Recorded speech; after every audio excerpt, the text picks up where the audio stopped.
Hello everyone, this is me Puja. আশা করি তোমরা সবাই খুব ভালো আছো, আমিও খুব ভালো আছি। অন্যান্য দিনের মতো আজকেও সকালবেলা ব্লগটা শুরু করছি, তাই সবাইকে জানাই গুড মর্নিং। প্রতিদিনের মতো আমি আমার পড়ার জায়গাটা গুছিয়ে নিয়েছি, তো চলো এবার ফ্রেশ হওয়া যাক। চলো তাহলে ফ্রেশ হতে হতে আমি আমার বাড়ির সামনের জায়গাটা তোমাদেরকে দেখাই, যেটা আমি অনেক ভালোবেসে তৈরি করেছি। তবে এখন তো আর সেরকমভাবে যত্ন নেওয়া হয় না, যখন যত্ন নিতাম তখন এই জায়গাটা খুব সুন্দর দেখতে ছিল। টাকা তো আমার সব কাজ কমপ্লিট, মানে সকালে যেটুকু করা দরকার সেটুকু আমার কমপ্লিট। এখন আমি বসবো বই পড়তে।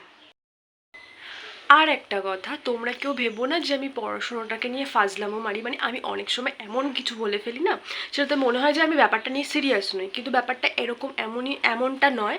মানে আমি বিগত 2-3 মাসে এমন পড়াশুনো করে ফেলেছি যে আমি রীতিমতো নিজেকেও টর্চার করতাম। রাত 3টের সময় ঘুমাতাম, আবার সকালবেলা উঠতাম। তা আখিরে এর বদলে হ্যাঁ, লাভ তো কিছু অবশ্যই হয়েছে, তার সাথে সাথে ক্ষতিও হয়েছে। আমি খুব অসুস্থ হয়ে গেছি। তো এখন থেকে ডিসাইড করেছি যা পড়বো, যেটুকু পড়বো অল্প পড়বো, এইভাবে এগোবো। আর এতদিনে আমার এটুকুখানি মানে নিজের প্রতি বিশ্বাস এসছে যে আমি যতটা জানি, যতটা আমি আয়ত্ত করেছি, সেটাই যদি আমি বারংবার ঝালাই করি, মানে ঝালাই বলতে মানে বারংবার যদি সেটা নিয়ে আমি ঘাঁটি, তো চলো তাহলে একটু পড়াশুনো করে নিই। পড়াশুনোর বাদে তোমাদেরকে আমি জানাচ্ছি যে আমি আসলে কোন কোন বইগুলো পড়ি, সেগুলো তোমাদেরকে জানাচ্ছি। আমি যে বইগুলো পড়ি সেগুলো তোমাদের সাথে আজকে শেয়ার করা যাক। প্রথমেই আসা যাক ম্যাথে। অঙ্কের জন্য আমি যেটা পড়ি সেটা হচ্ছে কি সুবির দাসের এই বইটা আমি পুরো সলভ করেছি। এছাড়াও চঞ্চল ঘোষেরও একটা বই আমি সলভ করেছি, সেটা এই মুহূর্তে আমি খুঁজে পাচ্ছি না। ব্যাস এটাই আমি করেছি, আর কিছু করিনি। এছাড়াও কিছু প্র্যাকটিস সেট আমাকে দেওয়া হয়েছে পড়ার ওখান থেকে, ব্যাস। রিজনিংয়ের জন্য এই বইটা আমার কাছে রয়েছে, এটাও সুবির দাসের বই। এটা আমি অল্প কিছু সলভ করেছি, বিশেষ কিছু করিনি। তো করা হয়নি এটা খুব বেশি একটা। এছাড়া আমি রেলওয়ে চ্যালেঞ্জার কিনেছিলাম। রেলওয়ে চ্যালেঞ্জারটা আমার হ্যাঁ মোটামুটি প্রায় এটা কমপ্লিট, রেলওয়ে চ্যালেঞ্জারটা।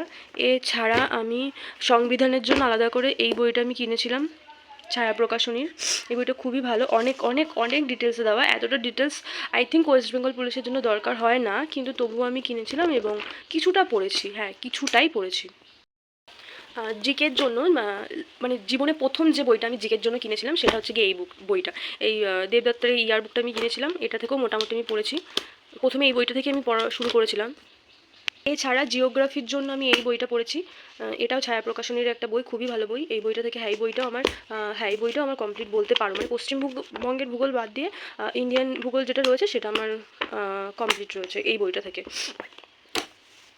আর এছাড়াও আমি এই যে লীলা রয়ের প্র্যাকটিস বইটা কিনেছিলাম। 2-1টা টেস্টে দেওয়া হয়েছে, কারণ আমি টেক্সট বুকে টেস্ট দিই, এর জন্য খুব একটা এই বইগুলো দেখা হয় না, টেক্সট বুকেই আমি টেস্ট দিই। আর হিস্ট্রির জন্য আমি কোনো আলাদা করে কোনো বই কিনিনি। তবে আমার কাছে এই একটা জেরক্স রয়েছে, এটা পড়লেই ইনাফ। এটা পুরো প্রাচীন ভারতের ইতিহাস থেকে পুরো আধুনিক ভারতের ইতিহাস পর্যন্ত সব কিছু দেওয়া রয়েছে, এনাফ ডিটেলস রয়েছে। তো এটাই আমি পুরো একেবারে ভালো করে পড়েছিলাম। এর সাথে সাথে একটা বই যেটা আমাকে একটা দাদা দিয়েছে, এটাতেও ডিটেলস দেওয়া রয়েছে, সরি উল্টো ধরেছি। এই বইটাও আমি পড়ে মানে মোটামুটি পড়েছি, বেশি আমি এই জেরক্সটাই পড়েছি। এই জেরক্সটা পড়েই এনাফ, এই জেরক্সটা পড়েই হয়ে গেছে। এছাড়াও এখানে তো নোটপত্র রয়েছে, যেগুলো আমি যাদের কাছে পড়েছি, তারা আমাকে দিয়েছে, ব্যাস এইটাই পড়া হয়েছে। সো তোমাদের কাছে যদি কোনো ভালো বইয়ের সন্ধান থেকে থাকে, যে মনে হয় যে এই বইটা খুবই উপকারী, পড়া উচিত, তো আমাকে সাজেস্ট করতে পারো, আমি দেখে নেবো। আজকের মতো ব্লগটা এখানেই শেষ করছি, দেখা হচ্ছে নেক্সট কোনো ব্লগে।